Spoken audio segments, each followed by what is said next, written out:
अभी हम कर रहे थे सवितर्क और निर्वितर्क, जी लेकिन मैम। इससे पहले हमें सुनाएंगे नवीन त्रिपाठी जी। आप ही कक्षा का प्रारंभ कर देंगे आज?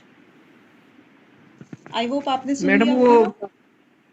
प्रार्थना जो याद हो नहीं पाई है कर दूंगा।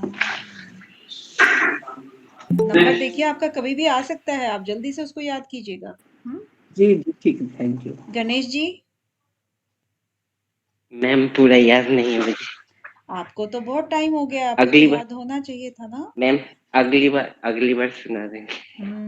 चलिए ठीक है। वंदना जी। आज जिसका नाम ले रहे हैं गायब हो रहे हैं, क्या बात है? ओके, दीपक सेमवाल जी। जी मैम। हम्म योगेन चित्तस्य पदेन वाचां मलं शरीरस्य च वैद्यकेन योपाकरोतं प्रवरं मुनीनां पतञ्जलिं प्राञ्जलिरानतोऽस्मि। चित्त की वृत्तियों को योग से, वाणी को व्याकरण से और शरीर की अशुद्धियों को आयुर्वेद के द्वारा शुद्ध करने वाले मुनियों में सर्वश्रेष्ठ पतंजलि को मैं अंजलिबद्ध करके नमन करता हूँ। Thank you ma'am. बहुत सुंदर, बहुत ही सुंदर दीपक जी। तो हम कर रहे थे हमने 40 तक एक पार्ट किया। हम थोड़े थोड़े ना सेक्शन बना लेते हैं जब हम याद करते हैं सूत्रों को। तो सेक्शंस में हमने 40 तक एक सेक्शन के बाद में 41 से स्टार्ट किया, तो 41 से समापत्ति आ गया। ठीक है, समापत्ति। समापत्ति में इन्होंने जो बताए कि समापत्ति के भेद कौन से हैं, सवितर्क और निर्वितर्क। ठीक है, एक तो हो गया वितर्क, और वितर्क के अंतर्गत दो आई, एक स वाली सवितर्क, वितर्क के साथ जिसके अंदर शब्द, अर्थ और ज्ञान तीनों का समावेश था। और एक हो गया निर्वितर्क, ठीक है, जिसमें केवल अर्थ मात्र रह जाता है, उसको निर्वितर्क बोल देते हैं। ठीक है, ये इसकी परिपक्व अवस्था है, फाइनल स्टेज है। इसके बाद जो हमारी समापत्ति आती है वो आती है सविचार और निर्विचार वाली। ठीक है, वितर्क के बाद वैसे क्या आता है, हमारा विचार आता है ना। विचार सूक्ष्म होता है और वितर्क हमारा स्थूल होता है। और विचार में भी हमारी दो प्रकार से हो गई, एक सविचार और एक निर्विचार। और निर्विचार जो है हमारी समापत्ति की उच्चतम स्टेज है, सबसे ऊपर वाली स्टेज है। ठीक है, अति उत्तम। अब यहां पर जो कह रहे थे कि निर्विचार पर भी जब योगी पारंगत हासिल कर लेता है, उस पर पूरा अभ्यास कर लेता है, तब सूक्ष्म विषयत्वम च अलिंग पर्यवसानम, और जो उसके सूक्ष्म विषय हैं जिन पर वो ध्यान लगाना चाह रहा है, जिन पर चित्त को एकाग्र करना चाह रहा है, वो अलिंग तक चले जाते हैं। और अलिंग कल बताया गया था, किसको कहते हैं अलिंग, मूल प्रकृति को अलिंग कहते हैं। ठीक है, अब है ता एव सबीज समाधि। तो ये सारी की सारी ता एव, यानी कि वे सब, जो ये सारी की सारी है ना, सविचार निर्विचार और सवितर्क निर्वितर्क, ये सारी की सारी जो है समापत्तियां, ये सब की सब। और समापत्ति क्या था, चित्त का जो हमारा कार्यक्रम चल रहा था, चित्त की जो हम एकाग्र करने की ओर अग्रसर थे, उसकी बात कर रहे हैं कि वो सारी की सारी क्या है, सबीज समाधि है अभी तक। क्योंकि सारी इन्होंने समाधियों की बात कर ली। सबसे पहले सबसे निम्न कोटि की कौन सी थी, सबसे निम्न कोटि की थी सवितर्क, और उससे ऊपर वाली स्टेज सबसे नीचे थी सवितर्क, क्योंकि वितर्क के साथ में थी वो। और उससे ऊपर वाली कौन सी थी, निर्वितर्क, है ना।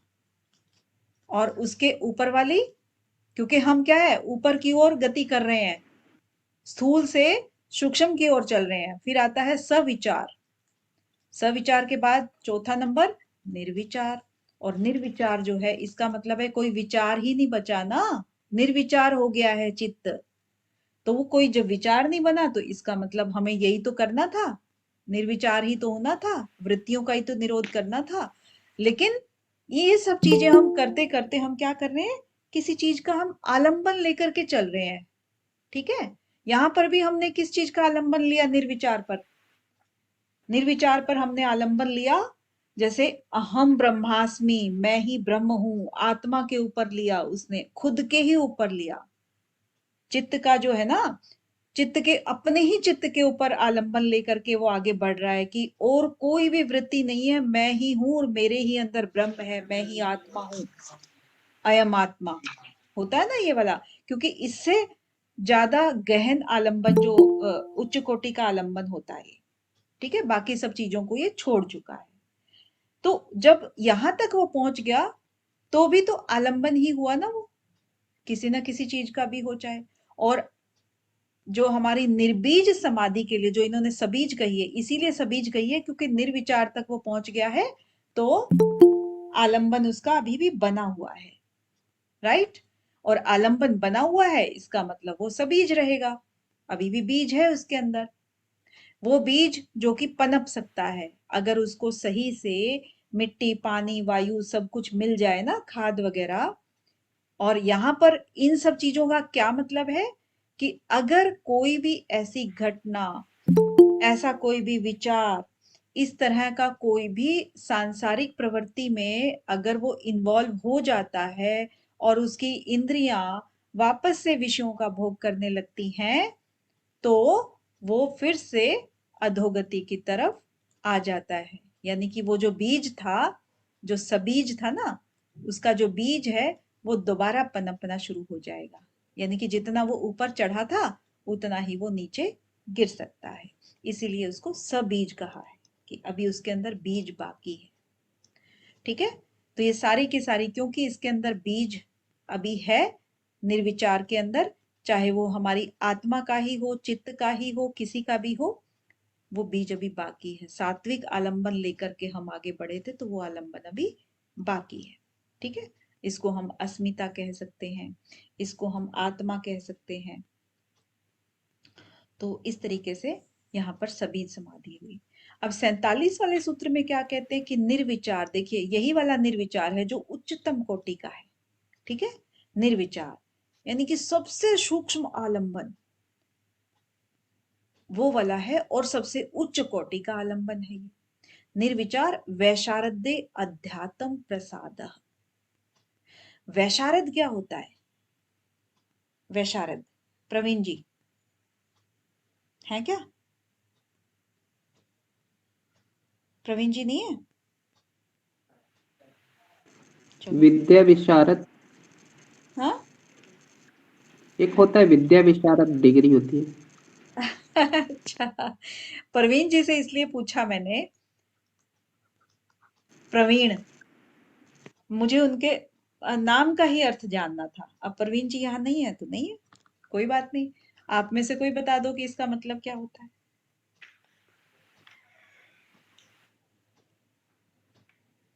कोई बता पाएगा? मैम कुशल। हाँ जी, बहुत बढ़िया। प्रवीण का मतलब होता है कुशल, कुशलता। ठीक है, यानी कि जब निर्विचार वैशारद्य, यानी कि जब निर्विचार में हम कुशल हो जाते हैं, वैशारद्य, जब हम इसमें भी कुशल हो जाते हैं। देखो, एक तो स्टेज के अंदर आना होता है कि आपने सविचार से निर्विचार में आप कन्वर्ट हो गए, है ना, कि आपको शब्द और अर्थ, शब्द और ज्ञान का आभास नहीं रहा, सिर्फ और सिर्फ उसका अर्थ का ज्ञान रहा। ठीक है, वो निर्विचार हो गया। विचारों में भी आप बहुत ज्यादा अभ्यास अभ्यास अभ्यास करते रहे, तो फिर यानी कि अभ्यास अभ्यास करोगे तो उस चीज में आप क्या हो जाओगे, प्रवीण हो जाओगे, कुशल हो जाओगे, उसके अंदर आप निपुण हो जाओगे। ये सब चीजें इसका मतलब है वैशारद्य का। ठीक है, तो जब आप निर्विचार वैशारद्य हो जाते हो, उसमें प्रवीण हो जाते हो, तब एक प्रसाद मिलता है आपको। यानी कि जब आपने अगर कोई भी क्लास में मान लीजिए 10th क्लास है, 10th क्लास में आपने अगर पूरी परीक्षा दे ली, खूब अभ्यास कर लिया, उसके बाद आपको लास्ट में जो पास हो गए, फर्स्ट आए या कुछ भी आए, तो वो आपको एक प्रसाद मिला है कि हाँ आपने नेक्स्ट स्टेप के लिए आप एलिजिबल हो गए हो, ठीक है ना। तो वो वाला प्रसाद मिला आपको अध्यात्म का। अब यहाँ पर अध्यात्म को देख लेते हैं कि अध्यात्म क्या चीज होती है। ये प्रसाद तो मिला, लेकिन उस प्रसाद में क्या होता है। अब अध्यात्म यानी कि जिसका आधार आत्मा हो, उसको हम क्या कहते हैं, अध्यात्म कहते हैं। जिसका आधार आत्मा हो। और आत्मा किसका आधार होता है, आत्मा हमारे मन का आधार होता है, हमारी इंद्रियों का आधार होता है, हमारे शरीर का आधार होता है, आत्मा हमारे अहंकार का आधार होता है। यानी कि जितनी क्रियाएं हमारे शरीर में मन बुद्धि चित्त अहंकार और ये सब चीजें इंद्रियां वगैरह सब कुछ भ्रमण कर रही हैं, उन सब का आधार क्या है, आत्मा है। ठीक है, उन सब का आधार हो गया। तो इन पर ये सारी की सारी क्रियाएं टिकी हुई है ना, सारी, और वृत्तियां भी इन्हीं से होती हैं। तो इन्हीं का हमें क्या करना होता है, तो इन सब कोई वृत्तियों को ही हमें हटाना होता है ना। वो सारी की सारी चीजें इन्हीं के थ्रू सब कुछ होता है। तो आत्मा जिसका आधार है वो अध्यात्म हो गया। और प्रसाद, प्रसाद का मतलब क्या हुआ, जैसे कि हम कोई किसी चीज को चीज देते हैं, शांति दक्षिणा या इन सब चीजों की बात करते हैं तो प्रसाद होता है। तो अध्यात्म जो हमारी आत्मा का एक आधार है, क्या चीज है कि उसकी शांति मिलती है, अध्यात्म की शांति मिलती है। जो हमारा अध्यात्म है ना, हम सात्विक रास्ते पर गए और हमारी आत्मा को हमने इन सभी चीजों से, जो हमारी वृत्तियों को खराब कर रहे थे, इन सभी चीजों से हमने आत्मा को अलग किया निर्विचार के द्वारा। ठीक है, फिर उसके बाद हम निर्विचार होकर के हमें बहुत एक असीम शांति की अनुभूति हुई। और समापत्ति सारी की सारी हमने कौन सी करी, निर्विचार समापत्ति। हमारा जो चित्त है वो चित्त अपनी एक्सट्रीम पर पहुंच करके एकदम अध्यात्म शांति की ओर चला गया। ठीक है, निर्विचार समापत्ति। और कौन सी वाली समापत्ति इसको कहेंगे हम, अस्मितानुगत, जो लास्ट में होती है ना, अस्मितानुगत, जो अहम अभी जो बताया था पहले, जो अपने उस पे होती है कि अहम ब्रह्मास्मि, यही चिंतन करता है, बाकी और कुछ नहीं है, उच्चतम स्टेज की होती है ये वाली। तो जब सब चीजें इसमें पूरे दक्ष हो जाते हैं, तब जाकर के हमें अध्यात्म की प्रसाद मिलता है, अध्यात्म का हमें एक सुख मिलता है। तो ये पूर्णता मिलती है। ठीक है, अब अगेन वही चीज है कि अध्यात्म की अभी हमें प्रसाद मिला है, और उस प्रसाद से नेक्स्ट वाले सूत्र में क्या हुआ, उस प्रसाद से क्या प्राप्त हुआ। अगर आपने मंदिर में प्रसाद को ग्रहण किया तो एक तरह का ऐसा लगता है जैसे, एक देखो कोई भी हम खरीद के एक चीज खाते हैं, लड्डू खाते हैं, लेकिन अगर आपने मंदिर से भगवान के अर्पण किया हुआ कोई प्रसाद खाया है, तो दोनों खाया हमने वही चीज है, लेकिन डिफरेंस दोनों में होता है ना, कि वो किस भाव से खाया और मिठाई हमने किस भाव से खाई है। तो ये जो अध्यात्म का प्रसाद मिला, और जब हमने ये हमारे ऊपर प्रभाव पड़ा इसका, तो क्या पड़ा, रितंबरा तत्र प्रज्ञा, कि जो रितंबरा है, रितंबरा का मतलब क्या हुआ, रितंबरा क्या चीज बोली थी, कि जो रित होती है, रित से बना होता है रितंबरा। रित का मतलब क्या होता है, जो सत्य होता है। सत्य होता है ना रित, जैसे कई बार बहुत सारे वेदों में भी जिक्र आया है इसका, बहुत कई तरह के अर्थ लगाए जाते हैं इसके, सत्य है, नैतिक नियम है, या यज्ञ के लिए विधि विधान है, प्राकृतिक नियम है, इस टाइप से करके बहुत सारे हैं। लेकिन यहाँ पर अगर हम देखें तो रित का मतलब है कि जो सत्य को धारण करने वाली, रितंबरा, जिसके अंदर रित भरा हुआ है, जो सही है, सत्य है, उसको बोल रहे हैं रितंबरा। तत्र प्रज्ञा, प्रज्ञा का मतलब हमारी बुद्धि होती है, जो हमारा विवेक ज्ञान होता है, उसकी बात कर रहे हैं। ठीक है। तो जो हमारी बुद्धि होती है, विवेक होता है, वो हमारा सत्य से भरा हुआ हो जाता है। ठीक है, यानी कि वो सच, जो भी परिस्थितियां हमारे सामने होती हैं उसको हम ठीक ठीक पहचान लेते हैं। और ठीक ठीक का मतलब आप एवरेज मत मानिए इसको, ठीक ठीक को कई बार होता है ना, उसको एवरेज ज्ञान है, मतलब औसत ज्ञान है, ना ऊपर है ना नीचे, ठीक ठीक है, औसत है, वो चीज नहीं है यहाँ पे। ठीक ठीक का मतलब है बिल्कुल ठीक ठीक, ना कम ना ज्यादा, अतिशोक्ति भी नहीं है। अतिशोक्ति होता है ना कि किसी चीज को बढ़ा चढ़ा के बोलना, वो अतिशोक्ति हो गया। और किसी चीज को कम आंकना, वो भी आपका ठीक नहीं है। तो ना कम ना ज्यादा, यानी कि ठीक ठीक ज्ञान, एकदम एग्जैक्ट ज्ञान, सत्य का ज्ञान, वो वैसा वाली हमारी प्रज्ञा हो जाती है। ठीक है, वैसा वाला ज्ञान हमारे अंदर उत्पन्न हो जाता है। ठीक है, जैसे मान लो कि एक एग्जाम्पल बड़ा अच्छा सा मेडिकल साइंस में आपको समझ में आ जाएगा कि जैसे एक एक्सरे कराते हैं, है ना, एक्सरे कराते हैं तो आपको सिर्फ अपनी हड्डियों की पोजीशन पता लगती है ना, हड्डियों की स्थिति पता लगी बस। बाकी चीजें आपको दिखाई देती हैं क्या? नर्व्स हैं, कुछ और हैं, दिखाई पड़ती हैं? नहीं पड़ती हैं। और जब आप एमआरआई कराते हो, एमआरआई में आप एक एक चीज को देख सकते हो, सीटी स्कैन में आप देख सकते हो, है ना, सीटी स्कैन में देख सकते हो। तो इन सब चीजों में जैसे जैसे हमारी, मान लीजिए ये अपना क्या हो गया, सवितर्क निर्वितर्क, और ये वाली जो चीजें हमारी हो गई ये निर्विचार, आप इसको ये बोल सकते हो, क्योंकि इस स्थिति से ये वाली स्थिति बेहतर है कि नहीं है, है ना। इसमें हम हर चीज को देख सकते हैं कि कौन सी नर्व हमारी डैमेज है, कौन सी दबी हुई है, या कौन सा क्या है, कहीं शरीर के किस हिस्से में कौन सी दिक्कत है, पता लगता है ना इन सब चीजों से। तो यही चीजें फॉर एग्जाम्पल है ये, तो हमारे इसमें सवितर्क निर्वितर्क और सविचार निर्विचार के अंतर्गत आप इस तरीके से समझ सकते हो। तो यहां पर आकर के जो हमारा प्रसाद मिला निर्विचार से, जो उच्चतम अवस्था थी, उससे रितंबरा हो जाती है, यानी कि सत्य को धारण करने वाली हो जाती है हमारी प्रज्ञा, हमारी बुद्धि।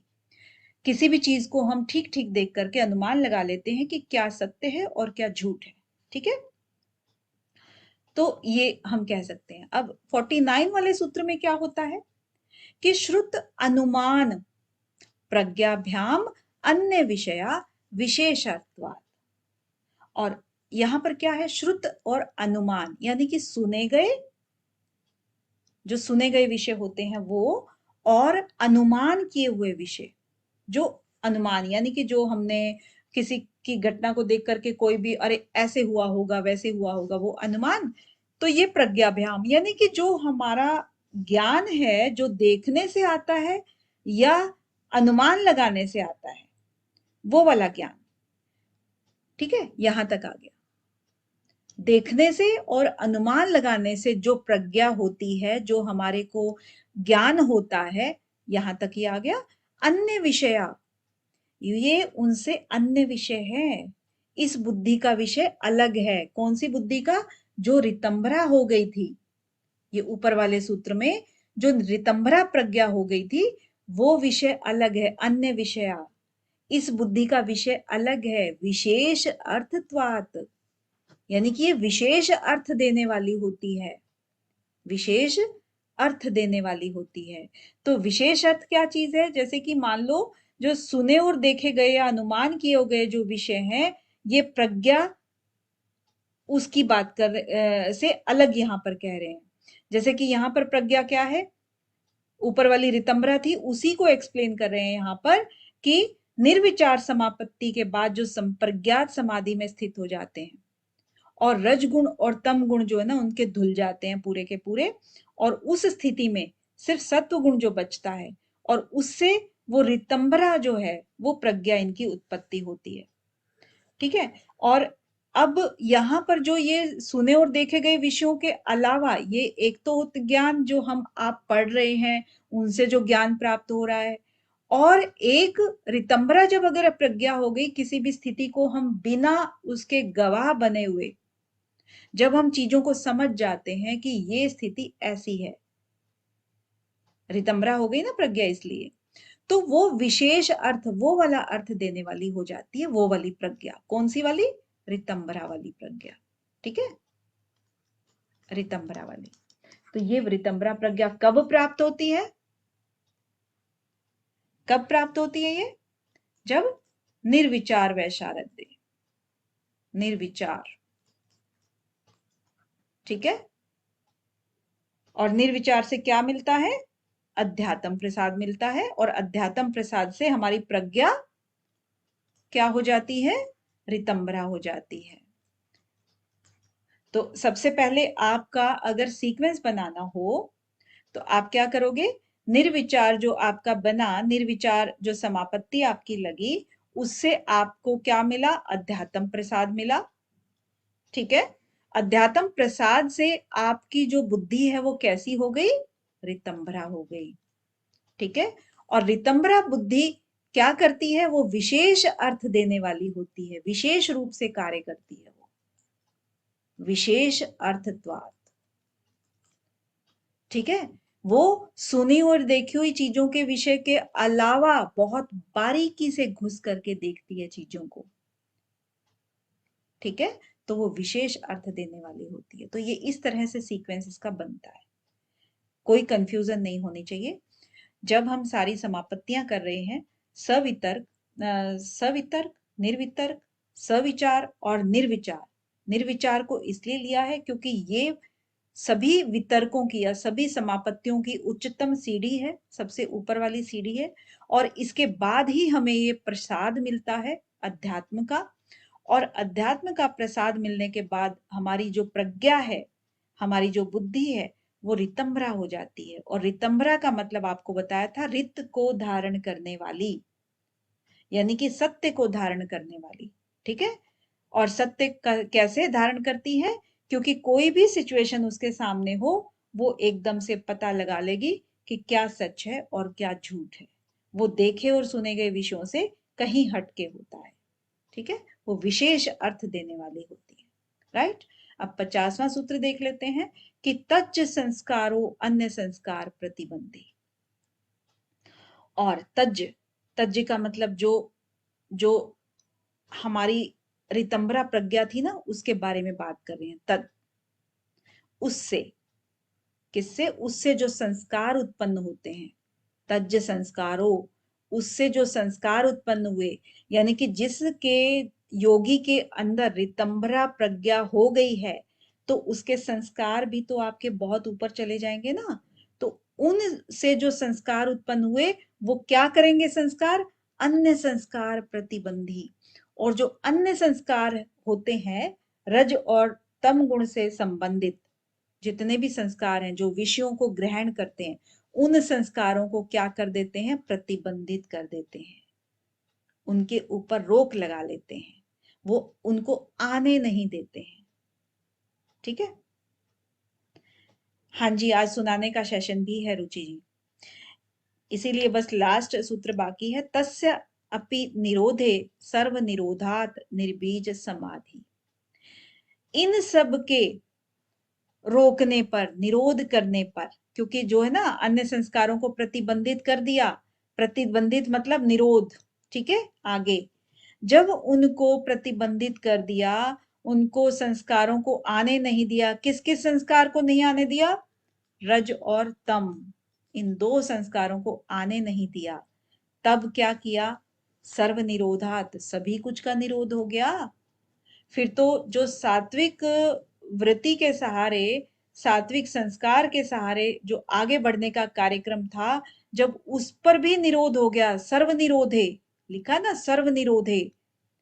अब सब चीजों का निरोध करने के बाद क्या घटित होगा? निर्बीज समाधि घटित हो जाएगी। ठीक है, किसी को कोई डाउट?